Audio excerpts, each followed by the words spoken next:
Hi, my name's Tristan, and I'm the host of the Gravel Cycling Australia podcast.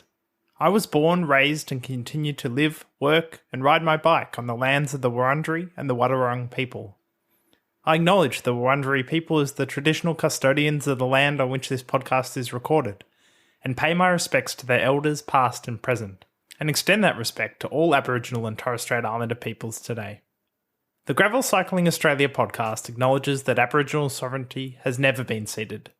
It always was and always will be Aboriginal land. As soon as we sort of hit this grassy area, I attacked to get in the lead and was just running it as hard as I could. But it was really rough through there. There was like a lot of, sticks and rocks and a few different things through there. And so yeah, I was trying to keep it calm whilst trying to really keep the pressure on. And then I actually saw an arch and I thought that was the finish. So I attacked towards that and I thought, God, this is a bit, I thought there'd be a few more people here and it wasn't the finish, obviously. But that was enough to get a pretty significant gap. And then I was starting to blow a bit there and probably had my highest power of the race, around 800 watts through there. And then, just held on and knew hopefully that I had it through the rest of the sort of the single track and then into the finish, and was able to celebrate into the finish, and it was actually a really big relief. Welcome to the Gravel Cycling Australia podcast. Gravel cycling in Australia is booming. From racing to bikepacking to simply getting off the beaten track and exploring the back roads and trails of our outstanding natural landscapes. This accessible subculture is all about community, adventure, and discovering or rediscovering the joy of life on two wheels. Join us as we celebrate Australia's gravel cycling scene and discover the locations, explore the events, and meet the people at the heart of the sport. All right, welcome back. We've got a big show today. We have Matilda Raynolds joining us. Matilda recently won the 246-kilometre women's edition of the Dirty Warrny. And she's going to be giving us some insights into the lead up to the event, the year that she's had, how she prepared for the event, how she tackled it, and how she executed to bring home the title. And Matilda's added the Dirty Warrny title to the two Melbourne to Warrnambool road races that she won in 2020 and 2021. So, had a really good chat to Matilda and, excited to bring you that shortly. But first, I just wanted to, have a bit of a roundup of the big event. Jethro and I did a big preview episode. If you missed that, certainly head back in the back catalogue and check that one out. But just wanted to say a big congratulations not only to Matilda, but also to the men's champion of the 246-kilometre event, Tim Cutler. Tim wasn't a name that Jethro and I discussed in our lead-up, and I think it was a bit of a surprise result. But Tim pulled off an absolutely epic solo raid. He attacked at kilometre zero and held off the chasing bunch of big-name stars for the whole 246 kilometres and took out the title. So a really exciting result from a local Portland boy there in Tim Cutler. So congratulations, Tim. And I'm excited that we might be getting a chance to have a chat to Tim next week. And we'll bring you that chat when we do.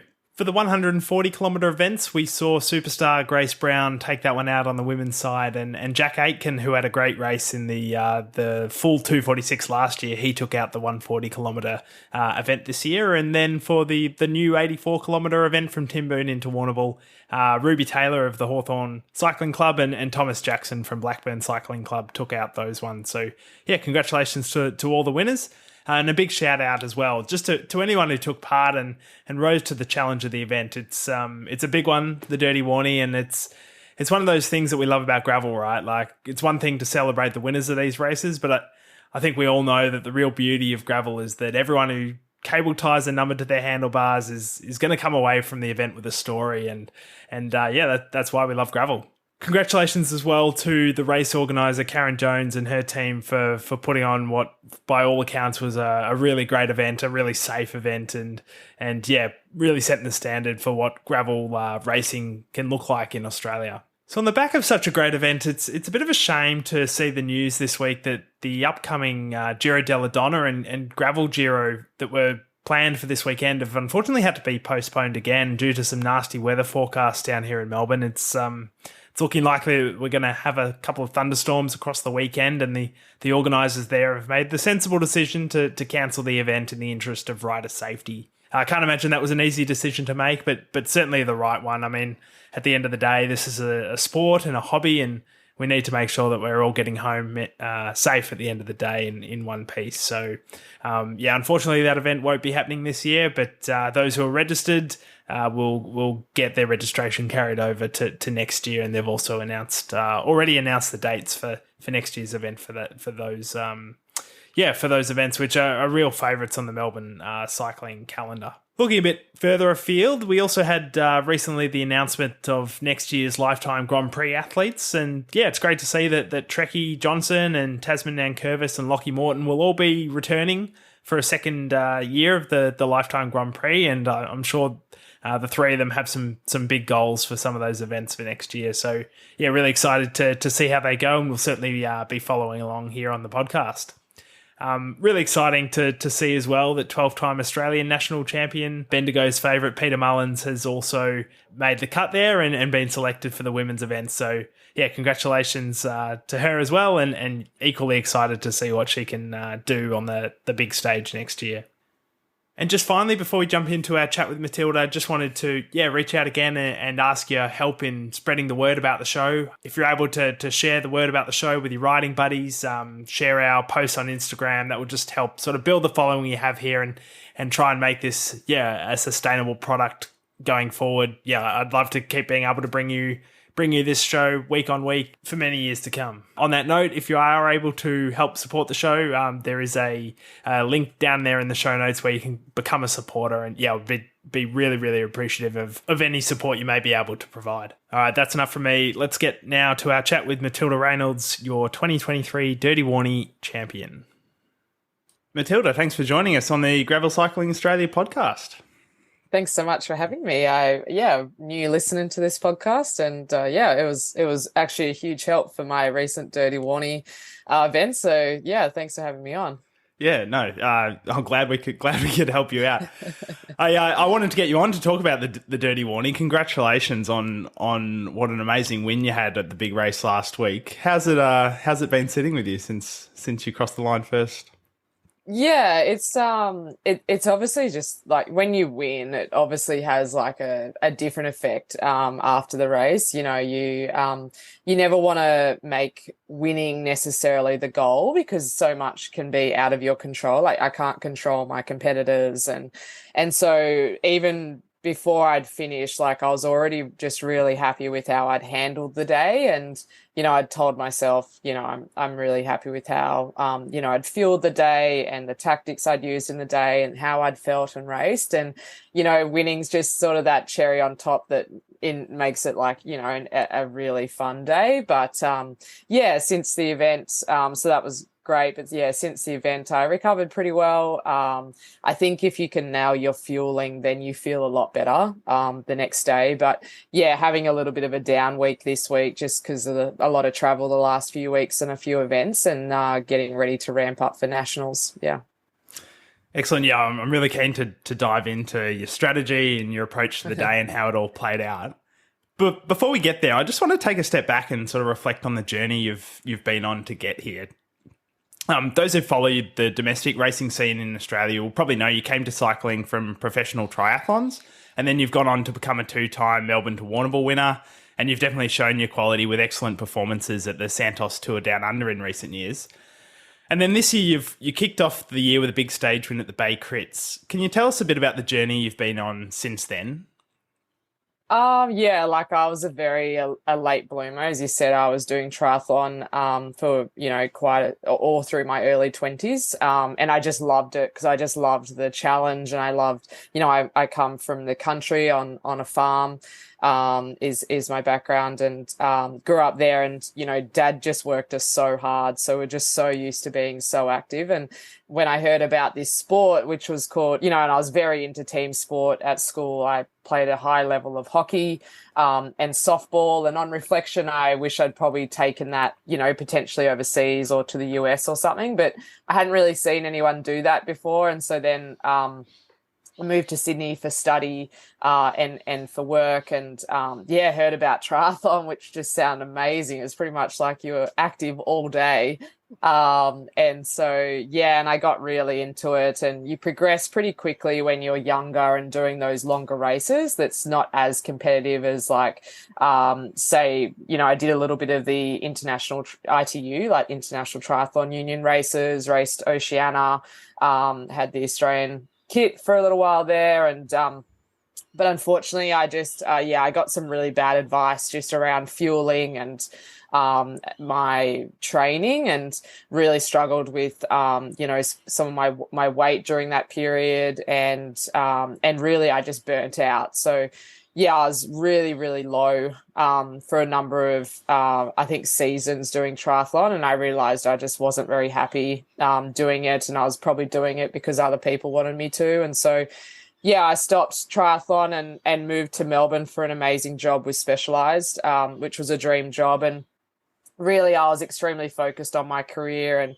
sort of, you know, that go-getter, and like I look at them now like those little shits in their 20s who just want to be like CEO at 28, and I was pretty much like that. I was a nightmare and yeah, just pretty focused on my career. But there's an amazing and particularly women's cycling in Melbourne. I hooked into that with like Total Rush and some of my best friends now with Vera Stewart and Purdy Long, and this whole incredible group of women who, yeah, doing this St Kilda crits, and, you know, Total Rush sort of took me under their wing a little bit, and I was like thrown into doing Cadell's and Nationals, just getting my ass kicked, but I loved it, but I just wasn't really focused on it. I didn't have a coach or really training. I was really focused on work. And then, yeah, I sort of progressed a little bit into the Specialized women's racing team. And again, a similar situation. I wasn't like wanting to be a professional cyclist. But then the pandemic hit, and it really rocked me, actually. You know, I was in Melbourne, and just everything that I thought that was important stopped, really. And, you know, really realigned my values and what I wanted to do. And so, I was fortunate during that period that I got to be released from Melbourne. And I think anyone that is in Melbourne, you know, our scars are a little bit deeper during that pandemic than most in the world. And I got released with government approval, which is crazy to think back on. And yeah, I spent 6 months in the USA, which was just an incredible experience. I did race the crits criteriums over there. And I also raced, which we'll get to, Steamboat as well, and just threw myself into everything. In the US, the pandemic didn't really exist. So yeah, it was a really fortunate time. And during that period, you know, women's cycling was really growing. And I think the biggest thing was that the coverage of women's cycling was growing, and people could now start seeing women's cycling and seeing the opportunity and seeing the growth and actually seeing, you know, what that pathway could look like. So I did really start to have a crack at trying to be signed to a professional team. That following year, I was with Inform, TMX Make, the which was an incredible team, but it was in its inaugural year, and I went to the Netherlands on my own. I raced for a local Netherlands team there for about 3 to 5 months, and did a number, just threw myself into the European races over there in Belgium, and I did quite well. I got 14th on one of the really hard stages, and yeah, didn't have any incidents and really held my own. Nothing of like amazing note though, like I didn't podium or anything, but was certainly able to show that I, you know, can handle myself in that peloton. And came back, and, you know, a lot of my colleagues last year in the National Road Series were signed to World Tour teams. And the challenge is that, you know, I'm in my 30s, and that's just quite old now. Everyone's looking for the next young thing and signing under 20-year-olds. And, you know, if you're in your early 20s, then it is a lot easier pathway at the moment. But there's just sort of this mentality at the moment that like you'd have to win a race for you to get signed, I think, now with your 30s. And so that was a little bit difficult to see so many of my colleagues who I raced against, was beaten by, but also beaten, be signed to these professional teams. But yeah, I just kept faith and kept going. And then this year, I actually made the decision to go on my own. Inform the team I was on actually folded after 1 year, which was a little bit of a shock. But I tried to sort of take the situation into my own hands, grab the reins on what was happening. And again, I went over to Belgium this year on my own. And even in the summer, it was just quite a hard summer. Just cycling is absolutely a team sport. And so I had to do everything on my own, which was absolutely my choice. I had amazing sponsors in Black Sheep Specialized, FE Sports, Pure Nutrition. But yeah, it's trying to have family and friends being soigneurs and travel and logistics. I did that on my own. And then, yeah, went to Belgium, and whilst the races were okay, and it was great being based in Belgium this year, I just didn't get the race opportunity. A lot of the races we did were literally just chemises, like they were 130K, they were 12 laps of a 13K course, and it's just very difficult to show myself. The one race where we were going up the Pattenberg and the Koppenberg, I actually did quite well in that race. I got 17th, and I arrived from the USA 24 hours earlier. So, what I know is that where the racing becomes quite tenacious and it's quite difficult, then where it's like really challenging sort of rouleur races, I do really well. Look, I'm never going to win up any of the coals in France, but certainly once some more of those like slightly hillier races, then I do quite well, and the longer and harder it goes, I do quite well. But yeah, I got caught up in quite a bad crash. Just there was a crash in front of me near the front of the bunch, actually, which I couldn't avoid. And so yeah, it's sort of, and then the end of that, I was building up the entire time for that 3 months for the Tour of Belgium, and which was really going to suit me, some of the parkour, and that was cancelled a week out from the event. So yeah, it just didn't quite work out for me last year. And then, yeah, my next goal, I went to the US to do Steamboat again and have a crack at the gravel over there, and I got COVID Oh, no. a week prior. And so it was just a little bit challenging. But, hey, like, really in the scheme of things, we're talking about cycling. So it's not like I'm, trying to cure cancer or, fight for my bread and water. It's, it was what it was this year. And so, yeah, sort of very condensed, sort of seasons, but, how I've gotten here. But yeah, I think the biggest thing is just trying to chase that opportunity for next year that I just, really struggled to achieve last year. I think it's a great message to send to people as well, like not to give up on your dreams. Obviously, like, as you say, you're in your 30s now, but you're still going out there and chasing what you want. And I think that's, really commendable. So good on you. Yeah, I think I've sort of I really put more emphasis now on the experience. I think actually I'm very fortunate because some people, like some professional athletes, I think they have incredible lifestyles and get to do the best races in the world. But, I get to chase these experiences that not many of them get necessarily that opportunity to do an alternative calendar and have a lot more sort of, I guess, control over where I'm going and what I'm doing. So yeah, there's positives and negatives to it. And I think you never know anyone's story. So even though they look like they're living, the most amazing lifestyle, I know that professional cycling is not easy at all. No, can't imagine. So you mentioned that during the pandemic, you headed over to race gravel in the US, and you've headed back there this year. Was that sort of your first experience with gravel, and how has your sort of interest in gravel evolved over the last few years? Yeah, I think I just love it because it's just so bloody challenging. And I think that suits me because it's just like I have this thing, and I've always known that just even in triathlon and training, it's sort of gets to 4 hours and something clicks in me, and then I'm like, oh, okay, cool, I've arrived and now I feel good and let's go sort of thing. Unfortunately, a lot of the women's races never get to 4 hours. We're done in 2 hours 30. So I don't know if I need to ride for 2 hours prior, but yeah, so I've always known that endurance is definitely, when I was in my 20s and I was doing over 30-hour weeks in triathlon and, running 28 kilometers or, doing 30-kilometer swim weeks. And, I loved that challenge. And so I actually do have a lot of endurance behind me. And hopefully now I'm a little bit better at managing like recovery and nutrition.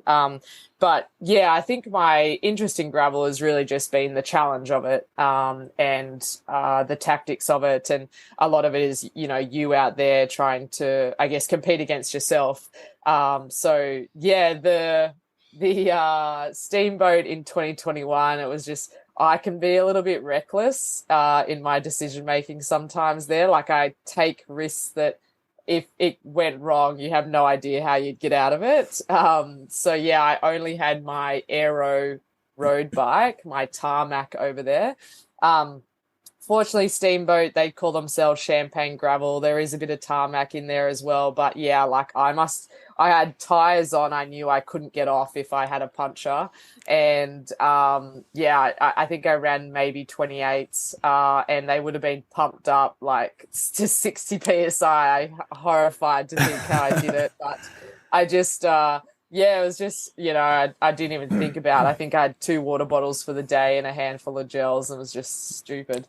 But yeah, I came away with an okay result, and I obviously crashed on one of the corners because I just was like skittling along the gravel that day. But yeah, it didn't really matter. I just took myself over there. I stayed with a guy I didn't quite feel that comfortable with, and so then I moved myself into a hotel the following night, and yeah, it was just a bit loose. I got a lift with someone that I reached out to on Facebook group, and it was very loose, but it was a lot of fun and a great experience. Awesome. So you're back in Australia. Well, sorry, you came back to Australia after your time in the US, and you've jumped into our growing gravel race scene. Is that something you had your eye on throughout the year and you were keen to get back here to race, or was it sort of something that came up last minute and you saw these events and wanted to give them a crack? Yeah, it's sort of just been waiting for Australia to catch up, really. Like, particularly because I had the background and insight when I was working with Specialized and be involved in global meetings there. They'd been saying for quite a number of years, it's all about gravel. Gravel is where it'll be. And from my understanding, they're still saying that, the growth of gravel will continue to outshine the road market. And so we're going to see more products from bikes. We're going to see more, just like accessories in gravel, and the entire industry of that side of cycling continue to grow. But really just been waiting for Australia to catch up. And so it was great when a few events started being announced. I missed the Dirty Warrny last year.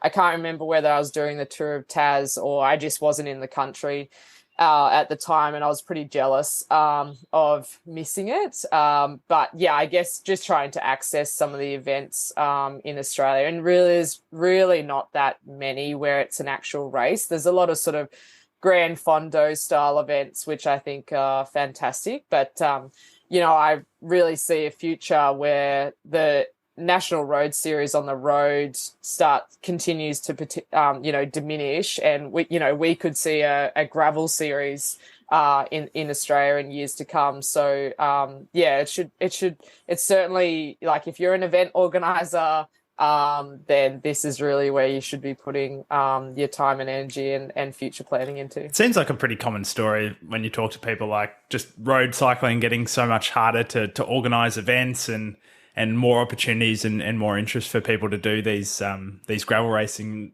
As you say, it might get to a point where we have something like the Lifetime Grand Prix going on in Australia as well, which would be great to see. All right, let's get down to the Dirty Warrny. Just in the lead up to the race, can you talk us through sort of what your overall race strategy was? Oh, I don't know. I don't want to say unprepared, but I probably was. And coming from New Zealand for this race, where I'm based now, it just added a whole nother logistics layer. Like I'm not based in Melbourne anymore. I didn't have a car there. I'm not living there. And so it's already quite a big logistics event. And then you add in sort of flying into it. So yeah, I was running around quite a lot just trying to organize logistics and hire a car and work out how to get from point A to B. But I was really, really fortunate to have some great people in my corner. Obviously, Karen Jones, the event organizer, helped me out a little bit with the logistics of travel, and then also and how to, getting a lift back from Warrnambool back to Geelong. And I also had Duncan Murray, who was going to race himself and knew it really well and is on the advisory board for this event, and then had to pull out and became the super soigneur for the day. And yeah, I just tried to speak to people who'd done the event and tried to get engage as much information as possible about nutrition and how long it was going to be. And I guess I hadn't done any of that gravel out there either. So trying to work out PSI of my tires and just a lot of things like that. But really everyone was saying to me, look, Courtney Shaw, who's a great rider and looks super strong at the moment. She'd beaten me at Beechworth 2 weeks prior. She'll be your biggest competition, and just to focus on her. And every time someone said that to me, I was like, oh, nah, like I just want to race the event. And like, I'm really glad with my approach. And yeah, I just wanted to race however it came. The issue is if you just focus on one person, if that one person's having a bad day or they take the wrong line or whatever, you're really then limiting yourself to however that person's going. So yeah, I just rode the day, and I love racing with the guys. I've done the Melbourne to Warrnambool, and just the tactics of the guys race you get sort of swept up in. And yeah, it was just a lot of fun. So yeah, my tactics going in was really just to race the race. It wasn't obviously I was conscious of Courtney and Sarah Giganti, and then any just, random amazing CX riders that sort of, or mountain bikers who come in. But really, yeah, just wanted to race the race was my approach, and really try to nail my nutrition, because I do want to do some big gravel events next year. And it's really hard to train for these style events. You can only train so far. You don't do a really hard 8.5 hour ride, and where you're just, going full gas the entire day with no stops really. So it was a great opportunity for me for training and also race practice to know how to handle some of the bigger events for next year. You say there you were conscious not to just focus on other people. For those who don't know, so the women start at the same time as the men. It's a sort of mass start. Do you find it hard in those situations to keep track of where your competitors are? Like, I can imagine it's quite difficult to try and keep a track of everyone, especially when you're sort of surrounded by the men as well. Yeah, I found it a little bit difficult at the Beechworth UCI event. I knew that Courtney was so I was ahead and was having a great ride. Had made a key split in that event, and then while I was trying to avoid a very loose looking rider who like I was like, when you pinpoint someone, you're like, you are dangerous, I need to get away from you. And then it's almost like osmosis. It's like you can't get away from them because you're thinking about them so much. And I thought I was nowhere near him, and then suddenly he appeared in front of a rider moved out of the way in front of me, and he was the next rider in front of that, and it evidently crashed on the next corner, and I crashed into him when he was on the ground. And so I knew after that she'd come past me, but you don't get any updates. You don't really know where they are, or after that, how close you are. So like that was a bit annoying that we couldn't really race that. But Courtney was definitely the stronger rider that day. I was, hadn't done a huge amount of sort of FTP or VO2 efforts. And then, yeah, in this one, it is hard to know whether she was ahead or how far behind she was. I sort of felt that Court was behind me the whole day. And I think tactically she just had eyes on me. I imagine, I don't want to speak for her, but yeah, and just was looking to me and just had to keep me in her sights for most of the day. But it ended up playing into my hands. I'm again in the Dirty Warrny. I made a really key split, and I was working pretty hard to try to stay with the lead guys group. In the end, the pressure was just too much, and we peeled off the back of that group. And a little bit after that, Courtney was chasing, and they caught up to us. And from there, you pretty much know, okay, well, this is it. Like this is the rest of the 200K. So it's a bit weird trying to ride with the guys in the group, but then also keep an eye on Courtney. And then also the only disappointment with that is that I didn't feel I could add as much as I potentially could have to the group dynamics. Just because if, I did say to Courtney every now and again, hey, if I roll, will you roll? And because it was such a hard day with the cross headwind. But yeah, I know that at times I tried to split up the group every now and again, but you also don't want to be a dick. Like you sort of get to this point of like newfound friends and, we're all in this together and we'll try to get everyone home. And then, yeah, just the whole rest of the sort of day, I was trying to think about how to win the event as well whilst, trying to get home in the best place possible. How were the winds? I've heard a fair bit about the crosswinds. It sounds like it was pretty rough out there. Yeah, it was like as you say, I've done the road Melbourne to Warrny a few times, and it just tears you apart. It takes years off your life, and yeah, I'm certainly a lot grayer this week than I was 2 weeks ago.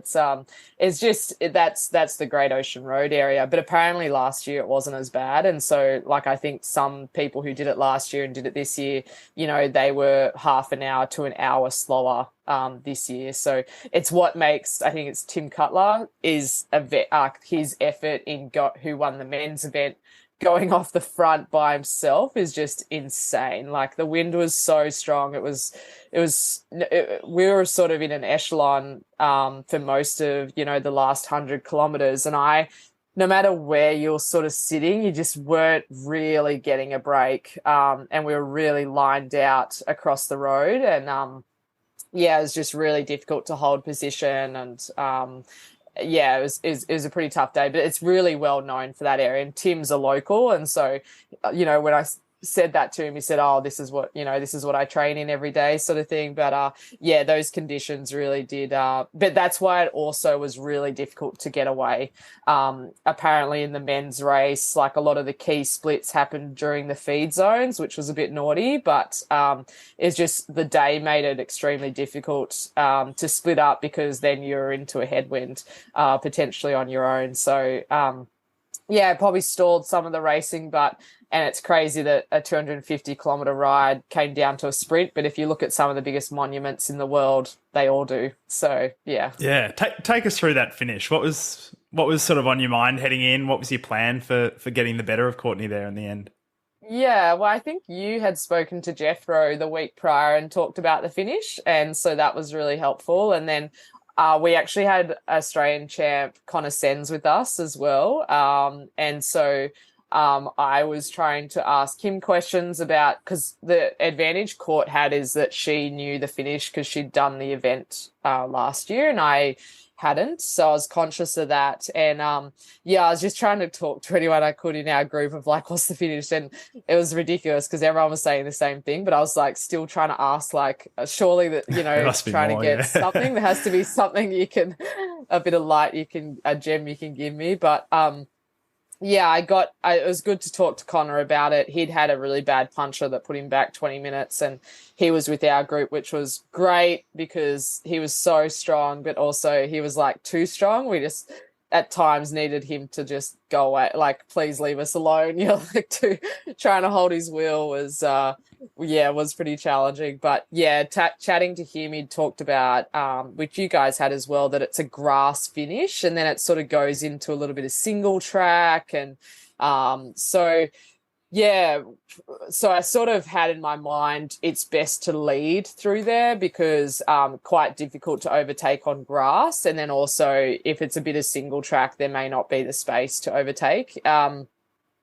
In hindsight, I went both too early and led too early, but, you put yourself on the front foot there. But yeah, I was trying to work out how to use the guys in the finish. I think I've had finishes in the Melbourne to Warney before where utilize the guys and also try to utilize some bunch skills of, like, if you're near the front, the other guys sort of block others out a little bit. So I had that sort of planned, and then we got told at like 6K to maybe 8K to go. Rob Eva came up on the SRAM bike and said, motorbike, that Courtney and I had to peel off the group and stop, or sort of ease up. And then they wanted us to race together, which I totally understand from the organizer's point of view. It's not something that I've ever experienced before. But I totally, the photos were a bit better and it was a clean finish. So I certainly appreciate that. But moving forward, they're probably just going to have to run it as it is. If you start the men's and women's together, then you finish with them together, sort of things. It's a race from start to finish. So, as I said, we just sort of rolled together, and, not that it was awkward, but I tried to have a chat to Court, and, we just said, well done. And then I took a selfie because I had my phone on me, which was awesome. I've never raced with my phone before. And, as soon as we sort of hit this grassy area, I attacked to get in the lead and was just running it pretty as hard as I could. But it was really rough through there. There was a lot of, sticks and rocks and a few different things through there. And so, I was trying to keep it calm whilst trying to really keep the pressure on. And then I actually saw an arch and I thought that was the finish.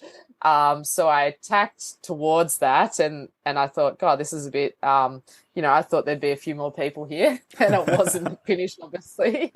But that was enough to get a pretty significant gap. And then I was starting to blow a bit there and probably had my highest power of the race, around 800 watts through there. And then, just held on and knew, hopefully, that I had it through the rest of the sort of the single track and then into the finish, and was able to celebrate into the finish, and it was actually a really big relief. It was. I didn't realize, I really wanted it because the Warnies had such a great impact on my career, and I'm a big fan of Karen Jones and her event organisation and understand how difficult it is to put events on. So it was really great, I guess, to show my appreciation of the people that had helped me that day just to get through the event, to get that win for them and myself. Yeah.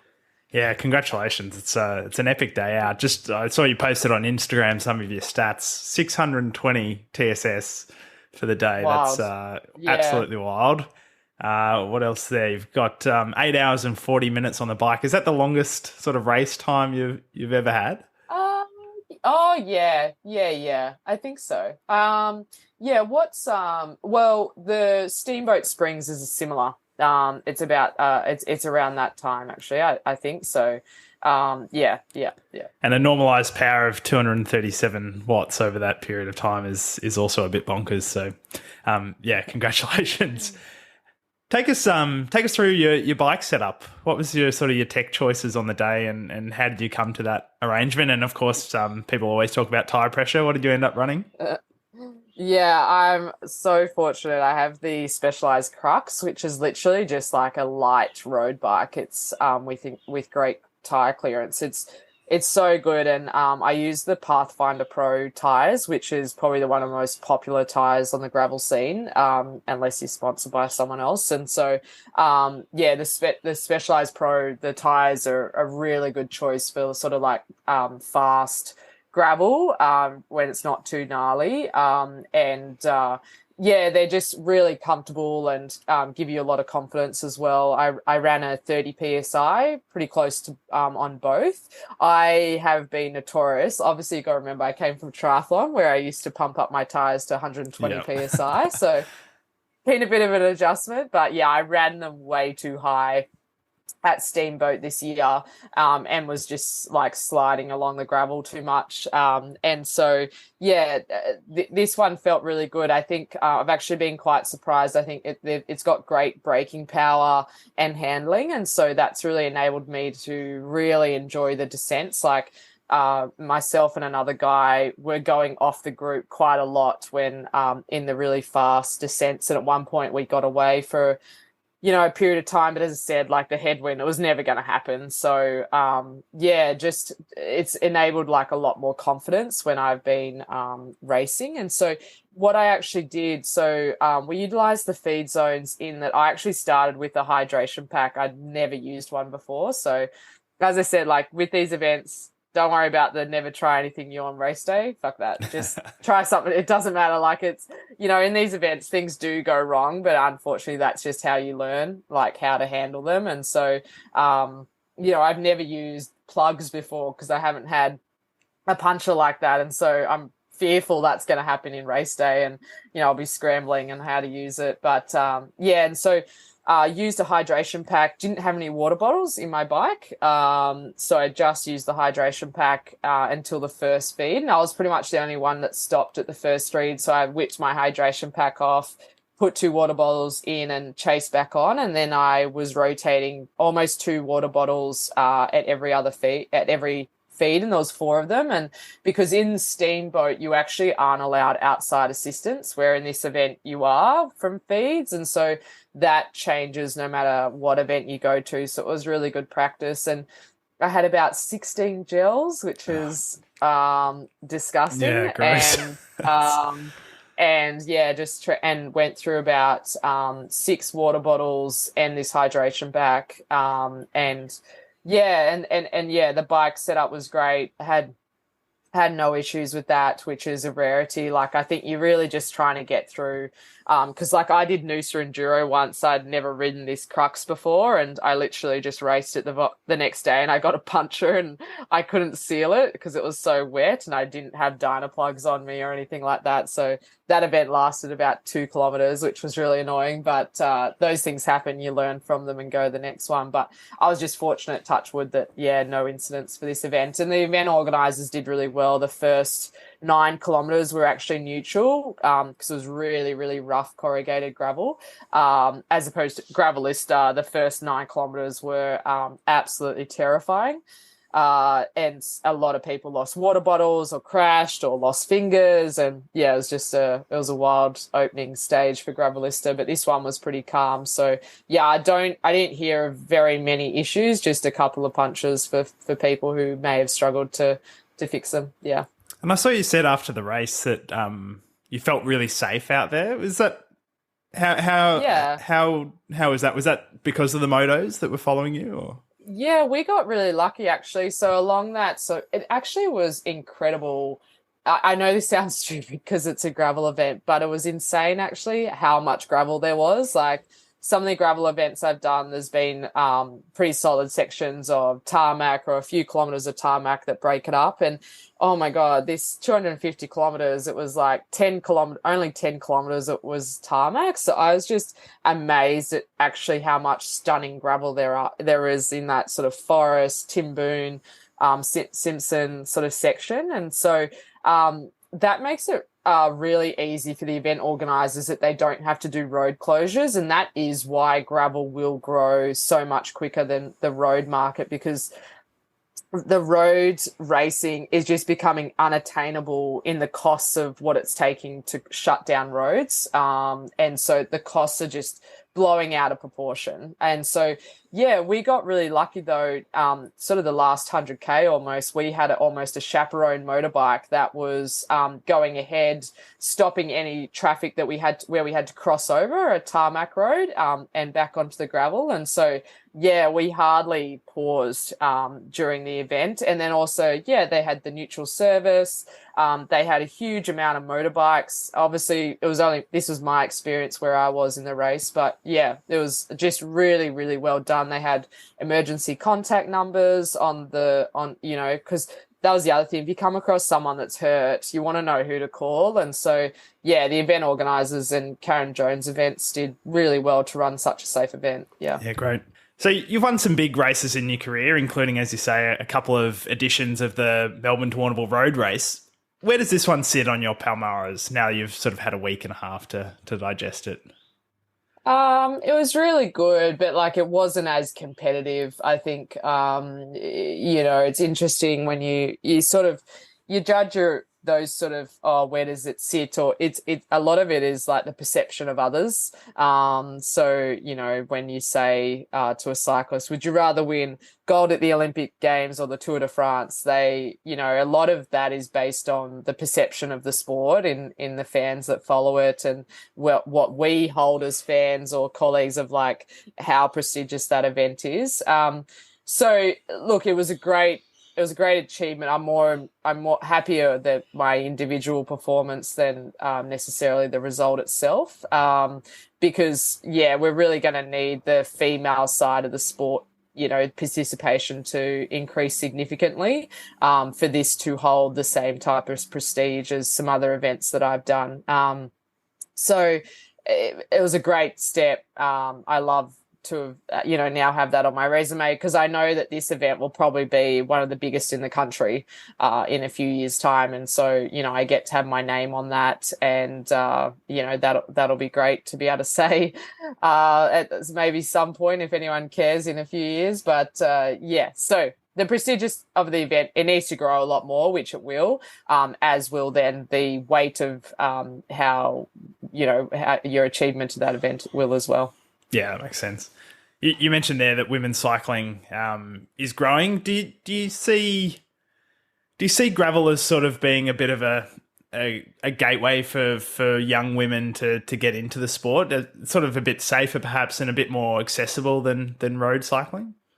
It could be, but no, I don't see it as a gateway, because it's actually too long for riders coming into the sport. Like sub 20, 25 riders, they don't need to be riding for 8 hours. They're still developing their systems. Their biggest, gateway is trying to experience, pelotons and upskill and, their skills on the road, etc. So it's definitely an older athlete sport, which comes with, we know women, do better the older they get. Their endurance increases to the point that it also almost matches men's endurance the older they get. So I don't see it being a growth of young riders coming through, but I do see the growth in potentially riders who have had great road careers or looking for a change or wanting to challenge themselves in doing something different. And we've seen that same trend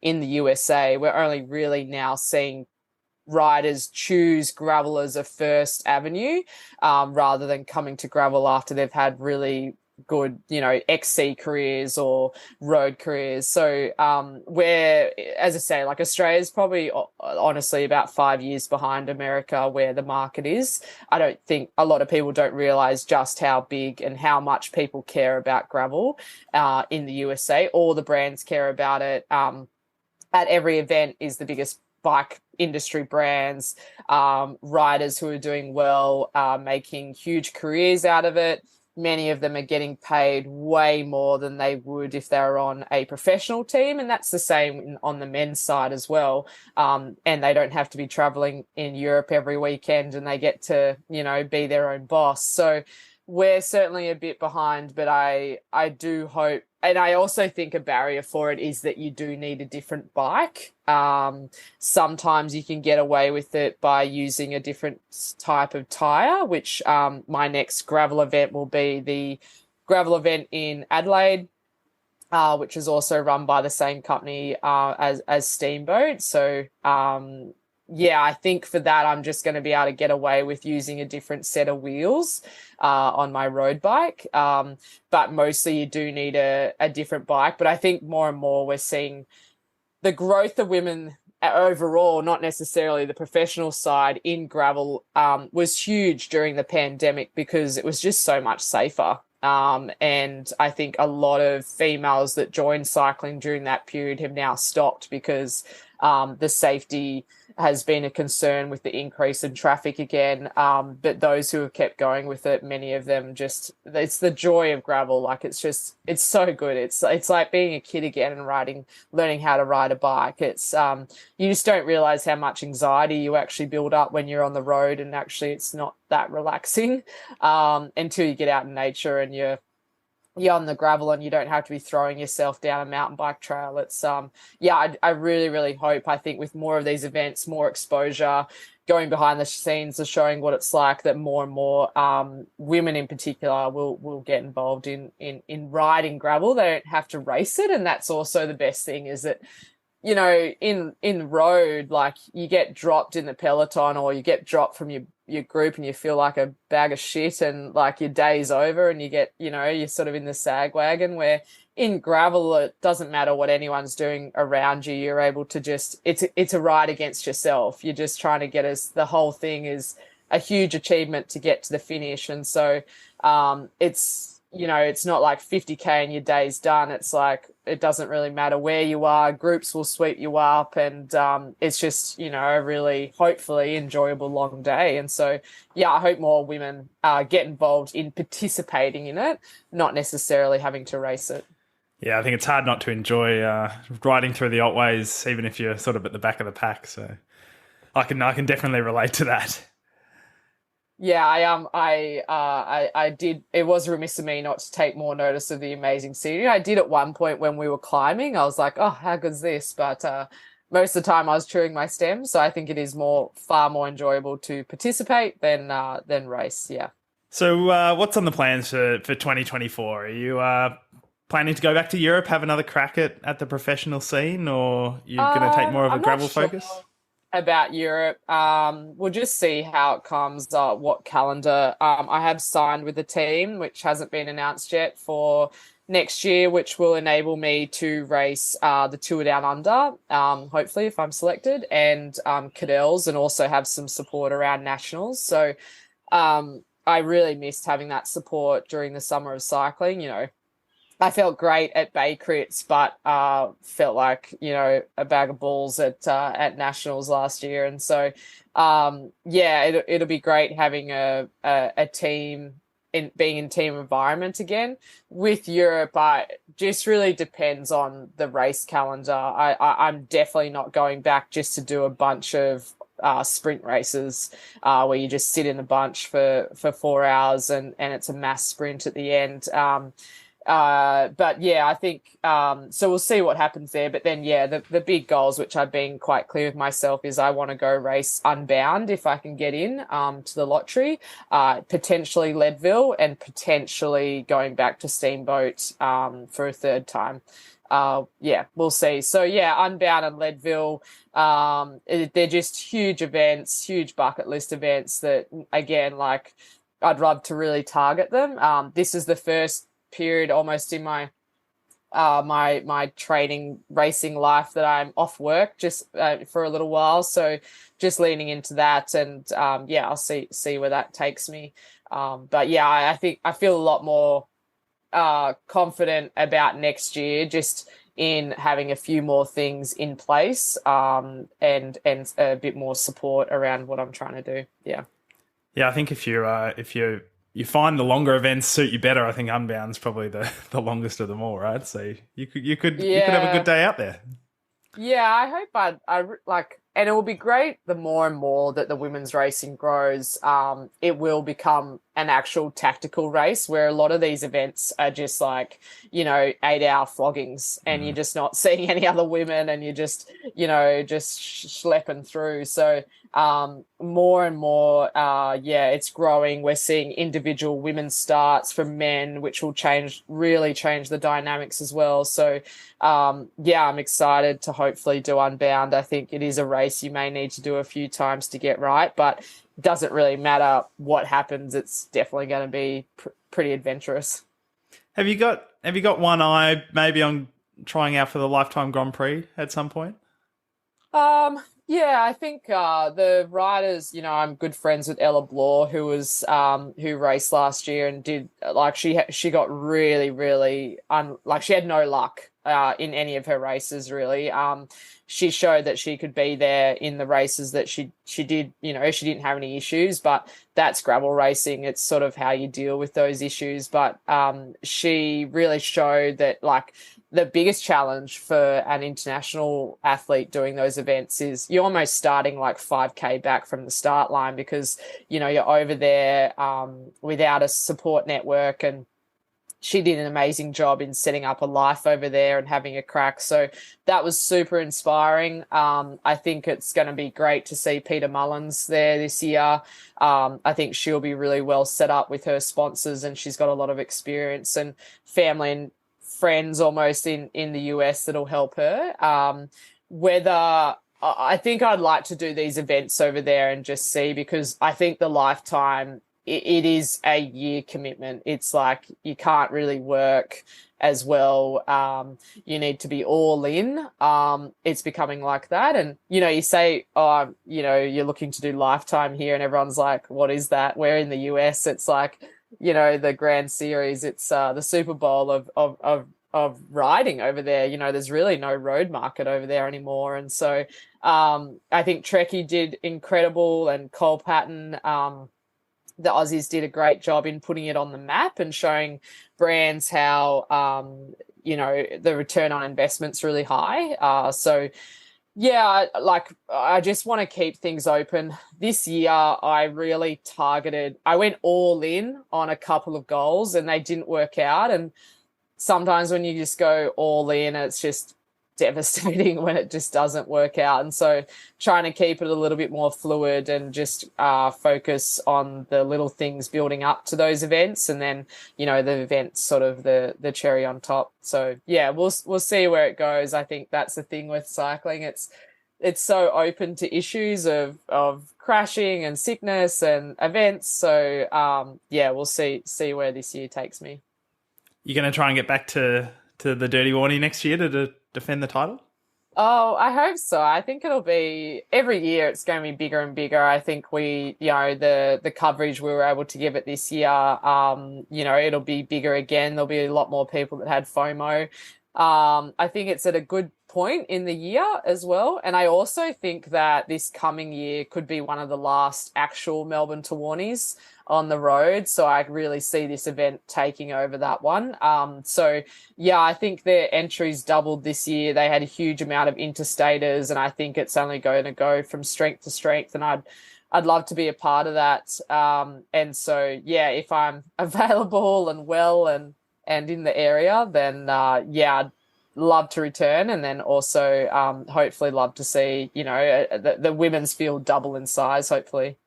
Just before we finish up, this little bit off track, but as you said, you're living over in New Zealand, and I've been quite interested in learning about what the gravel scene's like over the ditch.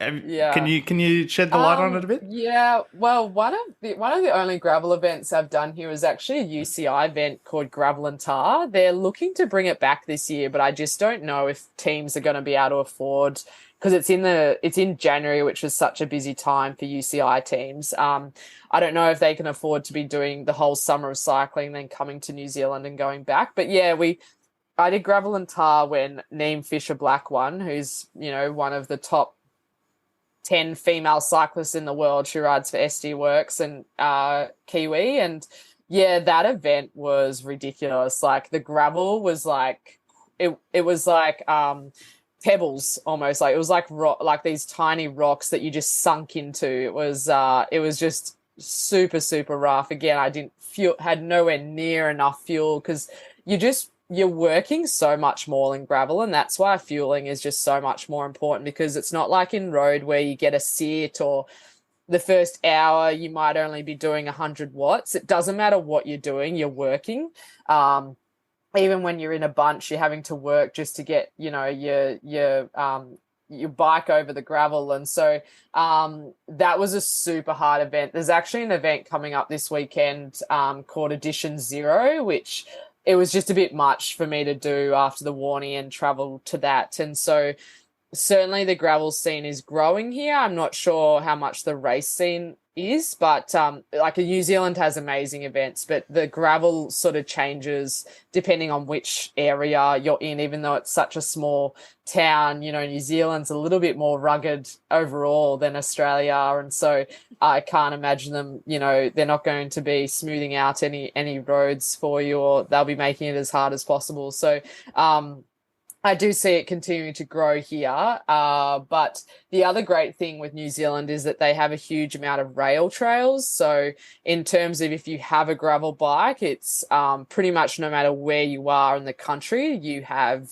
dirt to ride on, and just really amazing, safe pathways on dirt it's pretty much from the top of the country to the bottom. You've got these gravel laneways that you can ride on right next to the road. So it's a really safe option, and that's why I'm really loving having my gravel bike here, just for the safety and the enjoyment, and just being able to see like incredible scenery just from the seat of your bike. So yeah, if anyone's coming to NZ, like a gravel bike would be a great option, and looking up some of the rail trails as well, rather than jumping on the road. And we've seen that with the sales of gravel bikes over here. Pretty much everyone's second bike or their next bike is a gravel bike.